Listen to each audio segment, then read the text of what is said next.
¿Por qué el Capitán América mereció levantar el martillo de Thor? Hola y bienvenidos a un nuevo video de Silver Screen.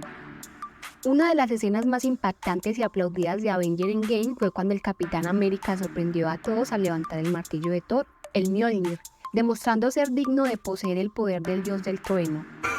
No sabía. ¿Pero qué hizo que Steve Rogers fuera digno de empuñar el legendario martillo? ¿Qué cualidades o acciones lo diferenciaron de otros héroes que no pudieron ni moverlo? En este artículo vamos a analizar la trayectoria del Capitán América en el universo cinematográfico de Marvel y cómo desde el principio se mostró su naturaleza heroica, noble y valiente, que lo llevaron a merecer levantar el martillo de Thor.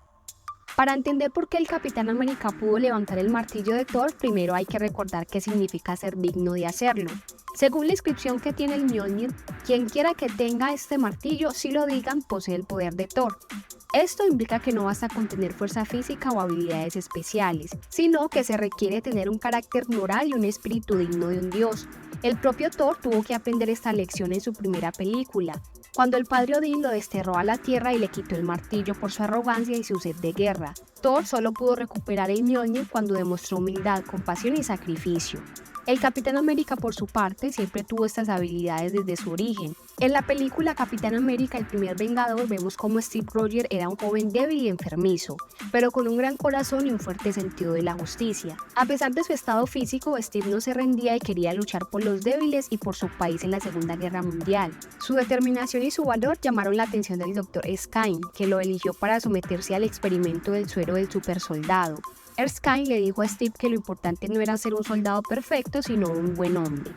Uno de los momentos clave para entender la naturaleza del Capitán América fue cuando se lanzó sobre una granada para salvar a los demás sin importarle que arriesgaba su vida, sin saber que era una prueba. Esa acción fue la que convenció al coronel Philip y al propio Erskine de que Steve era el candidato ideal para el suero. Esta misma acción también fue lo que podríamos llamar un salva al gato, una técnica narrativa que consiste en hacer que el protagonista haga algo bueno o simpático al principio de la historia, para que el público se identifique con él y quiera que triunfe. El término lo acuña el guionista Blake Snyder en su libro Salva al gato. Este es el libro definitivo para la creación de un guión, porque explica sus teorías y consejos para escribir guiones exitosos y vendibles. Después de convertirse en el Capitán América gracias al suero, Steve no cambió su personalidad ni sus principios. Siguió siendo el mismo hombre bueno, noble y valiente que era antes, solo que ahora tenía un cuerpo más fuerte y resistente. Su misión era detener al villano Cráneo Rojo y a la organización Hydra, que buscaban dominar al mundo con la ayuda del Tesseract, una poderosa fuente de energía cósmica. En su camino, Steve hizo grandes amigos como Bucky Barnes, Peggy Carter o Howard Stark, y demostró ser un líder nato y un héroe inspirador. El final de la película fue otro momento decisivo para entender por qué el Capitán América mereció levantar el martillo de Thor. Cuando Steve logró derrotar al Cráneo Rojo y evitar que usara el Tesseracto para sus fines malvados, se encontró con que tenía que pilotar el avión donde estaba la bomba hacia una zona segura, sacrificando su propia vida. Steve no dudó en hacerlo y se despidió de Peggy por radio, prometiéndole que tendría una cita pendiente. Steve se estrelló en el Ártico y quedó congelado durante 70 años, hasta que fue rescatado por SHIELD y despertó en el siglo XXI. En las siguientes películas del MCU vemos cómo el Capitán América se adapta a su nueva realidad y sigue luchando por el bien común, enfrentándose a nuevas amenazas como Loki, Ultron o Thanos. También vemos cómo el Capitán América se mantiene fiel a sus ideales y a sus amigos, incluso cuando eso le supone entrar en conflicto con las autoridades o con otros héroes. Por ejemplo, en Capitán América el Soldado del Invierno, Steve descubre que Hydra se ha infiltrado en SHIELD y que su amigo Bucky está vivo pero tiene un lavado de cerebro. Steve decide enfrentarse a Hydra y salvar a Bucky, aunque eso le cueste su reputación y su libertad. En Capitán América Civil War, Steve se opone al acuerdo de Sokovia, que pretende regular la actividad de los superhéroes bajo la supervisión de la ONU. Steve cree que los héroes deben ser libres de actuar según su conciencia y no según los intereses políticos. Además, Steve protege a Bucky de ser acusado injustamente del asesinato del rey de Wakanda, lo que lo lleva a enfrentarse a Iron Man, que descubre que Bucky mató a sus padres bajo el control de Hydra. Es ahí donde Steve y Tony tienen una brutal pelea donde Steve deja caer su escudo como símbolo de renuncia al Capitán América. En Avengers Infinity War, Steve se reúne con los demás héroes para detener a Thanos, que busca reunir las 6 gemas del infinito para eliminar a la mitad de la vida en el universo. Steve lidera la defensa de Wakanda junto a Black Panther, mientras Thor, Iron Man y los Guardianes de la Galaxia intentan detener a Thanos en Titán. Sin embargo, Thanos logra su objetivo y chasquea los dedos. haciendo desaparecer a la mitad de los héroes, incluido Bucky. En Avengers Endgame, Steve sigue siendo un líder y un símbolo de esperanza para los supervivientes del chasquido. Cuando Ant-Man regresa del reino cuántico y propone viajar en el tiempo para recuperar las gemas del infinito antes de que Thanos las consiga, Steve es el primero en apoyar la idea.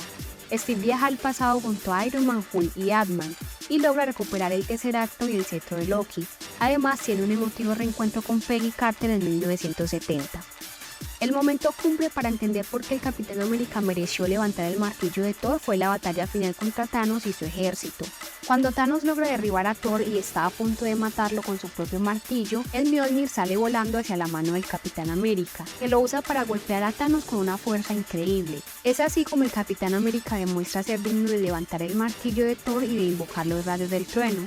Y Thor exclama, "Lo sabía", recordando cuando el Capitán América hizo mover ligeramente el martillo en la Era de Ultron. Razón por la que el Capitán América pudo levantar el martillo de Thor en Endgame y no en la Era de Ultron tiene que ver con su evolución como personaje. En la Era de Ultron, el Capitán América todavía guardaba un secreto que lo atormentaba, porque sabía que Bucky había matado a los padres de Tony Stark bajo el control de Hydra. Ese secreto le impedía ser completamente digno del martillo. No fue hasta Civil War, cuando reveló la verdad a Tony y se enfrentó a él por defender a su amigo, que el Capitán América se liberó de esta carga moral y se consideró digno. El Capitán América mereció levantar el martillo de Thor porque demostró ser un héroe desde el principio hasta el final. Su naturaleza heroica, noble y valiente, su lealtad a sus amigos y sus principios, su coraje y su sacrificio, lo hicieron merecedor de poseer el poder de Thor. El Capitán América siempre luchó por los débiles y por su país, siempre se mantuvo fiel a sus ideales y a sus compañeros, siempre se enfrentó a las amenazas y a las injusticias, y siempre se sacrificó por el bien común. El Capitán América fue el líder, el símbolo de los Vengadores, el que nunca se rindió y el que siempre inspiró a los demás. En conclusión, el Capitán América mereció levantar el martillo de Thor porque fue el mejor ejemplo de lo que significa ser un héroe. Su trayectoria en el universo cinematográfico de Marvel nos mostró cómo desde el principio se mostró su naturaleza heroica, noble y valiente, que lo llevaron a merecer levantar el martillo de Thor. El momento en que lo hizo fue uno de los más emocionantes e icónicos de la saga y una recompensa para el personaje y para los fans. El Capitán América fue digno de levantar el martillo de Thor porque fue digno de nuestro respeto y admiración. ¿Y tú qué opinas? ¿Crees que el Capitán América mereció levantar el martillo de Thor? ¿Qué otras escenas o momentos te gustaría que narráramos de los Vengadores? Déjanoslo saber en los comentarios. ¡Chao!